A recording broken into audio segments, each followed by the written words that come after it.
আসসালামু আলাইকুম এভরিওয়ান।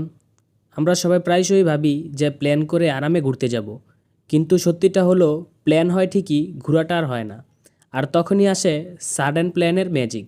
হঠাৎ করে প্ল্যান করে বেরিয়ে পড়ার মজাই আলাদা। আজকের ব্লগটা তাদের জন্য যারা প্ল্যানিংয়ের জালে না ফেসে শুধু বেরিয়ে পড়তে চান। হঠাৎ প্ল্যান করে ঘুরতে যাওয়ার আসল মজাটাই হলো অপ্রত্যাশিত মুহূর্তগুলো উপভোগ করা। জীবনের একঘেয়েমি কাটাতে হঠাৎ প্ল্যান করা টিপ একটা দারুণ উপায়। এটা শিখায় নিখুঁত প্ল্যানিংয়ের দরকার নেই, শুধু বেরিয়ে পড়ার সাহসটাই যথেষ্ট। চার বন্ধু হঠাৎ প্ল্যান করে শাহজাল ভাইকে নিয়ে বেরিয়ে পড়ি ঠিকই, কিন্তু রাত তখন প্রায় 11টা ছুঁই ছুঁই। হালকা শীতের হাওয়া আর পেটে জেঁকে বসে খিদে। আর এমন মুহূর্তে বাঙালির মাথায় একটাই নাম আসে, সেটা হলো বিরিয়ানি। আর আমরা সবাই বিরিয়ানি লাভার, তাই ঠিক করলাম দূর দূরান্ত নয়, আজকের গন্তব্য হবে পুরান ঢাকা। পুরান ঢাকার একটি অন্যতম ব্যস্ততম এলাকা হলো নাজিরা বাজার। আর এটা শুধু একটা বাজার নয়, এটা পুরান ঢাকার খাবারের রাজধানী। নাজিরা বাজার মানেই বিরিয়ানি। এই গলিতে প্রায় প্রতিটি দোকানেই বিরিয়ানি পাওয়া যায়, কিন্তু এর মধ্যে প্রধান আকর্ষণ ও নামকরা কয়েকটি দোকান রয়েছে, যেমন হাজি বিরিয়ানি ও হানিফের বিরিয়ানি। আর আমরা আজকে খাবো হানিফ বিরিয়ানিতে। অন্যান্য রেস্টুরেন্টের মতো এখানে চোখ ধাঁধানোর মতো কোনো সাজসজ্জা নেই, সাদামাটা ডেকোরেশন, তবুও মানুষের ভিড় দেখে বোঝা যায় এখানকার রান্না ও বিরিয়ানি কত জনপ্রিয়। দোকানের বাইরেই বা প্রবেশপথেই সাধারণত বিশাল আকারের একটি বিরিয়ানির ডেচকি রাখা থাকে।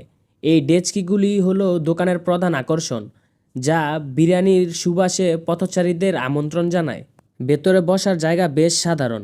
ভিড় ঠেলে ভিতরে গিয়ে হাত মুখ ধুয়ে বসে পড়ি আমাদের টেবিলে। আর কোনো দিকে না তাকিয়ে সোজা অর্ডার দিয়ে দিলাম স্পেশাল মাটন বিরিয়ানি এবং সাথে কোক। আর স্পেশাল বিরিয়ানির প্লেটের দাম ছিল 320 টাকা।